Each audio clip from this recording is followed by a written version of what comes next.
இப்போது புதிய அறிமுகம் ஆச்சி ஹோட்டல் சாம்பார் 50 கிராம் ரூபாய் 20 மட்டுமே.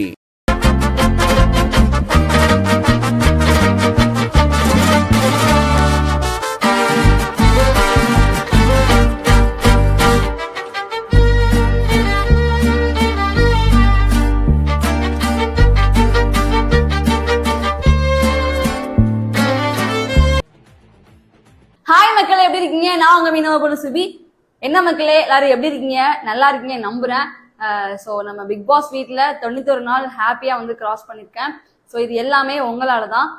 நீங்களெல்லாம் எனக்கு சத்தியமா இல்லை. உங்க வீட்டு பிள்ளையா நினைச்சு எனக்கு சப்போர்ட் பண்ண எல்லா மக்களுக்குமே ரொம்ப ரொம்ப நன்றி சொல்லிக்கிறேன். அண்ட் சத்தியமா சாரி, மேபி நீங்க எதிர்பார்த்த மாதிரி நான் உங்களுக்கு ஃபுல்ஃபில் பண்ணாம இருந்தேன் அப்படின்னா நான் மன்னிச்சிருங்க. நான் என்னோட எஃபர்ட்ஸ் ஃபுல்லாவே நான் வந்து போட்டேன். டாஸ்கா இருக்கட்டும், வீக்லி டாஸ்க்ல ஒவ்வொரு கேரக்டர் பிளேயா இருக்கட்டும், ஸ்கூல் டாஸ்க் எல்லாமே நான் வந்து ஃபுல் எஃபர்ட்ஸ் நான் போட்டேன். பட் மேபி நீங்க எதிர்பார்த்த மாதிரி நான் இல்லாம இருந்தா என்ன மன்னிச்சிருங்க. அண்ட் எனக்கு சப்போர்ட் பண்ண எல்லா மக்களுக்குமே ரொம்ப ரொம்ப நன்றி. இன்னும் வர காலங்கள்ல நான் எடுக்கிற முயற்சிகள்ல உங்களோட சப்போர்ட் கண்டிப்பா வேணும். எப்பவுமே என் கூடவே இருந்து சப்போர்ட் பண்ணுங்க. லவ் யூ மக்களே, தேங்க்யூ.